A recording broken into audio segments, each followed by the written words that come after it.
Hey, welcome into our Inside College Football studio in New York. What a week ahead for college football fans. So many great games, 3 games featuring top 10 teams colliding.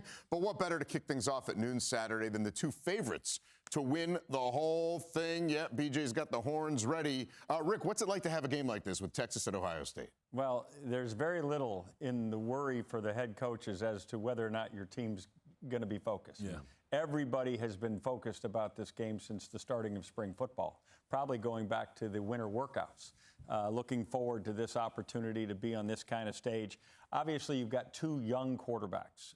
Arch Manning has been boy band famous for all of the off-season. I mean, it's incredible the amount of attention that he's received with very little in the way of experience, but more experience than Julian Sayin on the other side. I think both coaches very much play this close to the vest. You've seen examples of both Sark and Ryan Day doing that in first games. Go back to the Notre Dame victory by Ohio State when C.J. Stroud was a young quarterback, and the same with Quinn Ewers when they went to Alabama.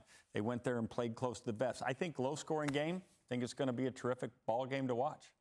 Yeah, I think one of the storylines in the games within the game is Steve Sarkisian, who's one of the country's best play callers, against new defensive coordinator Matt Patricia.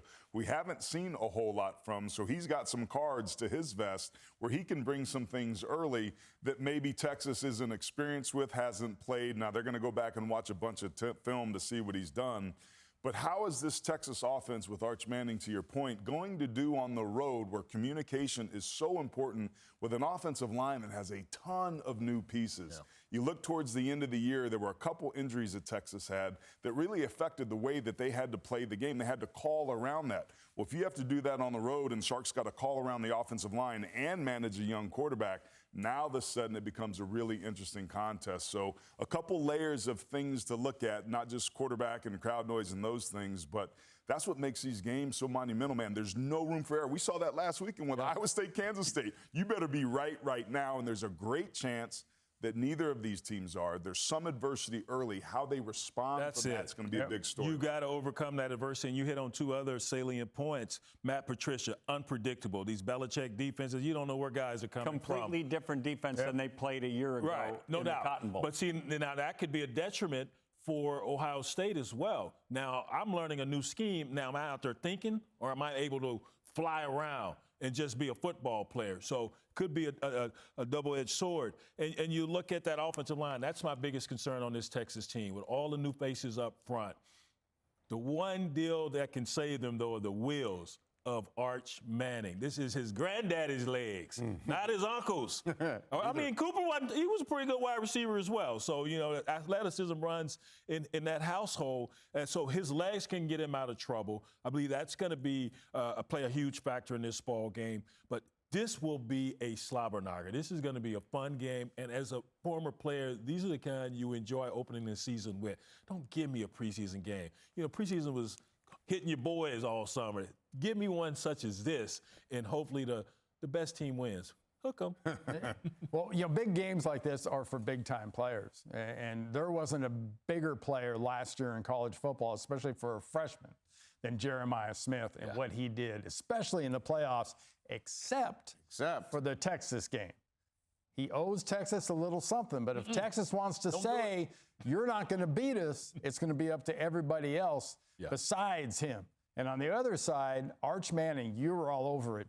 His feet are going to be a huge difference because he's going to see blitzes.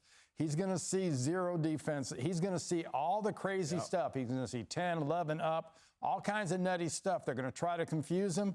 His feet don't confuse, though. This kid can go. But one of the things he's also got in common with his grandfather is that his grandfather, or potentially, is that his grandfather threw more interceptions than he had touchdowns. Arch Manning cannot do that on the road, or it's going to be a very long afternoon. And, Rick, you had some interesting... Why are you dog-cussing Archie Manning? I'm just saying to try to underscore the point of the comparison that he wants to be like him in one way and not in the other. Oh, Archie, I got you. You never missed the block? You never got called? BJ, I thought you were the Archie shade guy. wants to know how many times you got called for holding. Oh, why you going to go after the man pocket square? You know how long that took to do? First thing he did went to physical altercation. That's it. I got anger issues. Got to start with violence, huh? I got anger. There's no cardboard backing on it. We've learned nothing.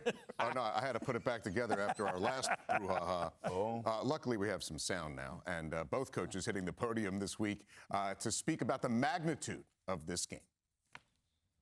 Pretty epic matchup when you think about 1 versus 2 in at least one of the two major polls for the first game of the season is great for college football, in my opinion.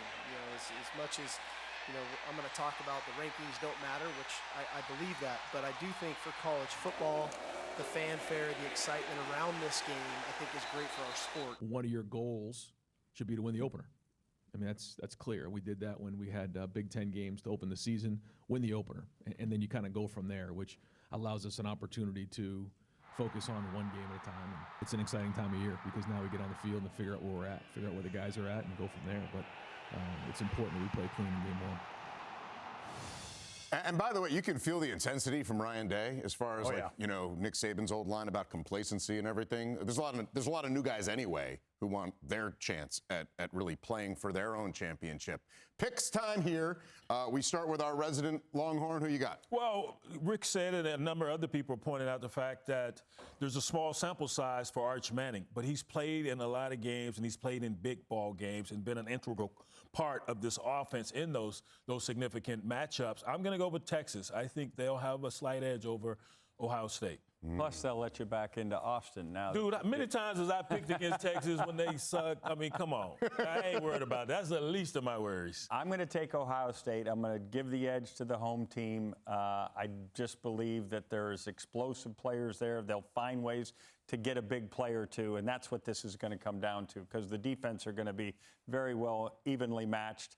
It's going to be one of those situations where they're going to hit that J.J. Smith play that we're all going to be talking about next week. Oh, I hope not. There's so many different matchups, so many ways that these teams have opportunities to prove themselves. And it's like Forrest Gump, right? Life is like a box of chocolates. You just don't know what you're going to get. I don't think these coaching staffs know exactly what they're going to get. I don't think these players that are first-time starters are going to understand fully what this game's going to be about.